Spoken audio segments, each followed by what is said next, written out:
Jesus says right out of the gate, Holy Spirit is our helper, counselor, comforter, advocate.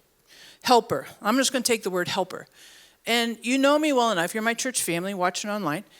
I have a hard time asking for help.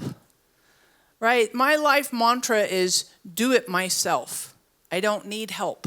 I don't want help. I don't like help. Reese asked me, I was putting together a smoker grill about 2 months ago, and he's like, do you want some help? Nope, but thanks for offering. I'm like, we've been doing this dance for 28 years. If I asked for help, you'd need to look for the body, right? Seriously. Because it would be so out of character. But I bring it to your attention because Holy Spirit said to me, Sarah, I am the helper. When you oppose and you resist help, you're telling me no. And I want to say this. I think this is so important. And I think it's something to consider. The level of closeness that we have with someone and with Holy Spirit is proportional to the level of acceptance. If I want Holy Spirit to be super close in my life, and I say it. I mean, last week there was a phenomenal service. I mean, Reese did a great message. We had people responded, and we prayed. We sensed Holy Spirit, and it was fantastic. And I think we all walked away saying, yes, yes, yes to Holy Spirit. But I felt that Holy Spirit said, but Sarah, sometimes, knowingly or unknowingly, there's some no in you. There's some no. So when you tell me no on help, you're telling me no to who I am. Is that really what you intend to do? No. I don't intend to do that. So then let me be myself with you, Sarah. Let me help you. And I can help you in a lot of different ways. Part of this idea of Holy Spirit being our helper is also our comforter, our counselor. I could just tell you that we all need counseling.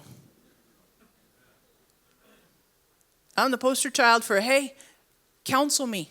Holy Spirit, counsel me. I'll never forget.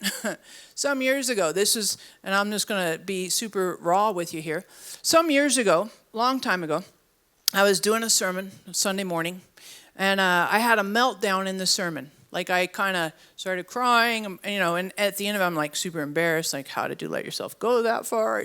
So it was bad. You're like, well, we like your vulnerability. I appreciate you might like it. I don't always like it because, it's not fun to have that kind of a raw moment in front of lots of people. So I had this, meltdown in the sermon. And I was embarrassed, and I wanted to hide and kind of, And then about 5 days later, I got a letter from a psychologist who was sitting in the audience and says, hey, I think I could help you. That's so great. That's why we don't do this stuff. Are you kidding me? Oh, my gosh. Get serious. So, I was like, well, that's nice. Thank you for your kind offer. So, I talked to her, and I was like, that's so nice of you. Thank you so much. And did you have something in mind? Because, what are you going to say? And she said, well, you're welcome to have a standing appointment with me every week. I'm like, I am not that bad. I don't need that much help and counsel. But the reality is, I took her up on it.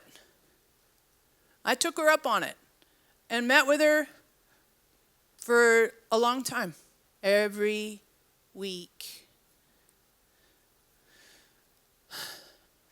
And it was extremely helpful.